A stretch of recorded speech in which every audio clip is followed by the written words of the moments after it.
the next exercise. You'll see the grid system. The grid system is the one that looks like the knots and crosses. This is a fun little exercise that also is quite dramatic.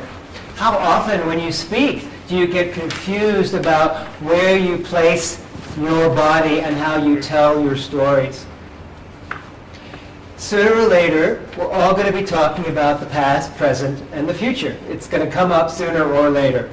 And as you see from that middle row of the tic-tac-toe board, we have the past, the present, and the future in a line. Now, some of you are probably asking the question, but what if... I'm just asking the question, where the hell is it? Oh, where's the paper? It's in your hand. That's where it is.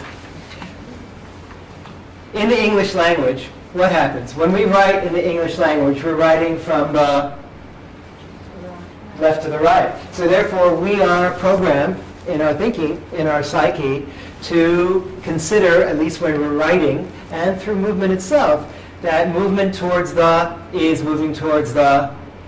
Towards the right is moving to the future. Exactly. We think that way in our bodies from the way we're oriented in our languaging. That by moving to the right, because that's what we do with our hands, we are moving towards the future. Now, when I present or coach speakers to present in a way that's congruent with the story you're telling, the way I see things right now, obviously that's the present. Where are we going from here? The future.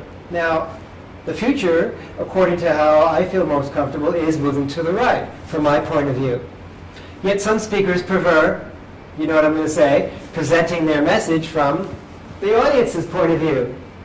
Then it will be flipped around. Who here uses graphs with x-axis and y-axis when you present? When you do, those of you that do that, you'll know, of course, that the x-axis, which suggests time moving towards the future this way, doesn't it? So from the speaker's point of view, that's to my left. If I'm using those XY grids, those graphs, it is much easier to be consistent with the information, to be talking about, as you can see from the trends you see here, as we move forward to the future, and then your whole speech will be set up in that way. As long as it's consistent, it doesn't matter. It would be confusing to the psyche of you who are listening to talk about the future over here, and then suddenly in the middle of the speech go, well, in the future where we're heading, it throws people off. So my understanding about making it easier for you to present with greater clarity, cohesiveness, and congruence is whatever you set up in terms of the movement towards the future, to keep doing it.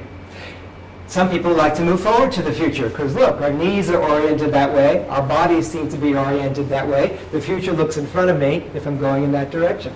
That's fine too, as long as you're consistent.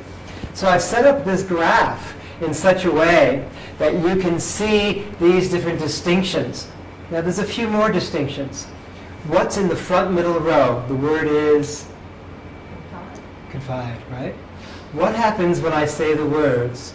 The real secret to delivering engaging presentations is developing a relationship with your audience. What am I doing with my spine? What am I doing with my voice? I'm exaggerating a bit, but it's pretty obvious. I'm doing what? You're confiding, you're dropping. I'm dropping down both my spine as though I'm whispering, as I'm talking to a dear friend, and the words are also getting softer. Simple.